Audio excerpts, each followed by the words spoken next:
മോദി കോട്ടകളിലൂടെ രാഹുലിന്റെ യാത്ര കടന്നു പോകുമ്പോൾ തന്നെ മഹാരാഷ്ട്രയിലെ ഉദ്ധവ് താക്കറെയെ ഫോണിൽ വിളിക്കുകയാണ് രാഹുൽ.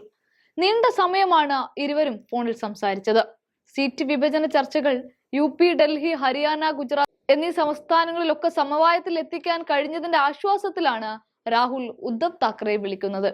ആകെ 48 ലോക്സഭാ മണ്ഡലങ്ങളുള്ള മഹാരാഷ്ട്രയിൽ 8 സീറ്റുകളെ ചുറ്റിപ്പറ്റിയാണ് കോൺഗ്രസും ശിവസേനയും തർക്കം തുടരുന്നത്. ഇവിടെയാണ് ഈ വിഷയത്തിൽ രാഹുൽ ഇടപെടുന്നത്. ഇരുവരും 1 മണിക്കൂറോളം ഫോണിൽ സംസാരിച്ചു എന്നതാണ് പുറത്തു വരുന്ന വിവരം.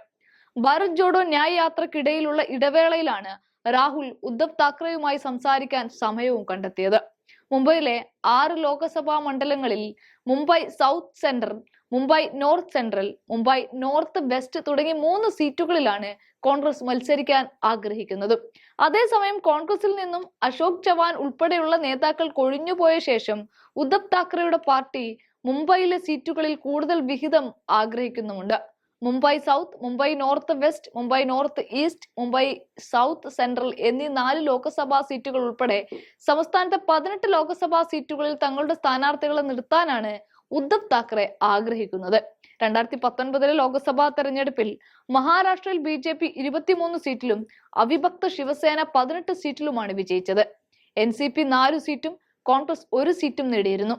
അതേസമയം കഴിഞ്ഞ ലോക്സഭാ തെരഞ്ഞെടുപ്പിന് വിപരീതമായി ഉദ്ധവ് താക്കറെയുടെ ശിവസേന, ശരത് പവാറിന്റെ NCP, കോൺഗ്രസ് എന്നീ പാർട്ടികൾ ഉൾപ്പെട്ട മഹാസഖ്യം ഒന്നിച്ചാണ് മഹാരാഷ്ട്രയിൽ മത്സരിച്ചത്. ശിവസേന പിളർന്ന് ഏകനാഥ് ഷിൻഡെയുടെ വിഭാഗം BJPയുമായി ചേർന്ന് പുതിയ സർക്കാർ രൂപീകരിച്ചതിനെ തുടർന്ന് മഹാവികാസ് അഘാഡി സർക്കാർ തകരുകയായിരുന്നു. ശരത് പവാറിന്റെ NCPയിലും സമാനമായ വിള്ളൽ തന്നെ ഉണ്ടായിട്ടുണ്ട്. കൂറുമാറ്റമാണ് മഹാരാഷ്ട്രയിലെ പ്രതിപക്ഷ കക്ഷികളുടെ സീറ്റ് വിഭജന ചർച്ചകളെ സങ്കീർണമാക്കുകയും ചെയ്തത്. ഓരോ പാർട്ടിക്കും ലോക്സഭാ തെരഞ്ഞെടുപ്പ് നിലനിൽപ്പിന് വേണ്ടിയുള്ള പോരാട്ടമാണ്. എന്നിരുന്നാലും കോൺഗ്രസ് നേതാക്കളും ശിവസേന നേതാക്കളും മുന്നണി ബന്ധം തകരാതിരിക്കാൻ ദൃഢനിശ്ചയം ചെയ്തിട്ടുണ്ട് എന്നും കോൺഗ്രസ് എടുത്തു പറയുന്നുണ്ട്. എന്തായാലും മഹാരാഷ്ട്രയിലെ 48 സീറ്റുകളിൽ 39 ഇടത്തും ധാരണയായി. പുതിയതായി സഖ്യത്തിലെത്തിയ പ്രകാശ് അംബേദ്കറുടെ റിപ്പബ്ലിക്കൻ പാർട്ടി ഓഫ് ഇന്ത്യക്ക് 3 സീറ്റ് സഖ്യം ഉറപ്പു നൽകിയിരിക്കുകയാണ്. എന്തായാലും കാർമേഘങ്ങളൊക്കെ നീങ്ങി ഇന്ത്യ മുന്നണി മാർച്ച് ആദ്യ വാരത്തോടെ സ്ഥാനാർത്ഥികളെ കളത്തിലേക്ക് ഇറക്കുമെന്നാണ് പുറത്തുവരുന്ന വാർത്തകൾ.